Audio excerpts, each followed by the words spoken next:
সকালে অনেক দিন পর আজকে একটু ভাত ভাজা করলাম। কেন জানি রুটি খাওয়ার একদমই মুড ছিল না, কেননা অনেক দেরি করে ঘুম থেকে ওঠা হয়েছে। আসসালামু আলাইকুম, কেমন আছে সবাই? আশা করি সবাই খুব ভালো আছেন। বিছান খাতা গুছগাছ করতে করতেই বেজে যায় একদম দুপুর টাইম। সারাটা দিন ছেলেটা ঘুম থেকে উঠলে ব্যাস বায়না করে ছাদে যাওয়ার। ওকে নিয়ে একটু ছাদে বসলাম, ওই যে বসে পাতা ছিঁড়ছে, আমি কিছু দেখছি। আর এই যে আজকে একটু রান্না করছিলাম মুরগির মাংস, তা আবার ডাল দিয়ে। তো এটা হচ্ছে পাখিতে খুঁটে খাওয়া মুরগি, মানে ওইখান থেকে আমার বাবুর ভাগের মুরগিটা আর কি। তো এই যে মুরগিটার জন্য এখানে আমরা একটু ডাল দিয়ে যেহেতু রান্না করব, তো আগে থেকে একটু মরিচ আর মশলাটা খুব সুন্দরভাবে কষায় নিলাম। এখন এখানে দিয়ে দেবো পাখি খাওয়া মুরগিটা। তো এই যে মুরগিটা এখানে দিয়ে খুব সুন্দরভাবে এখানে কষায়, তারপর দিয়ে দেবো এখানে ডাল। এভাবে ডাল দিয়ে মুরগি রান্না করলে কিন্তু ভীষণ ভালো লাগে, একসাথে দুইটা তরকারির মতনই লাগে আমার কাছে। ডালও আলাদা করে রান্নাটা করা লাগলো না, আবার হচ্ছে মুরগিটাও না। তো এখানে বললাম যে একসাথেই করা যাক। তো এখানে মুরগিটা খুব সুন্দরভাবে কষানোর পর দিয়ে দিলাম এখানে ডাল। তো ডালটা দিয়ে এখানে দিয়ে দেবো সামান্য পানি, সামান্য পানি না, বেশ খানিকটা পানি দেবো, যেহেতু একটু ডাল ডাল হবে। তো এটা দিয়ে এখন ঢেকে দেবো।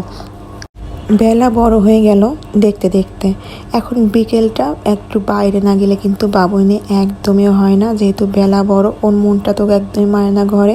তো কি করার, এক শীতকালে তো ঘুরতোই, এখন গরমকালেও মনে হয় তাকে নিয়ে আমার ঘুরতে হবে।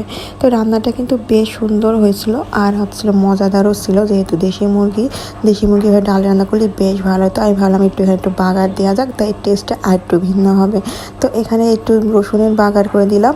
বেশ গরম গরম ভাতের সাথে কিন্তু আমি খুব মজা করে খেয়েছি, রান্নাটা খুবই টেস্ট ছিল। আর এই যে মাটা রান্না কিন্তু প্রায় হয়ে গেল, এখন নামিয়ে ফেলবো।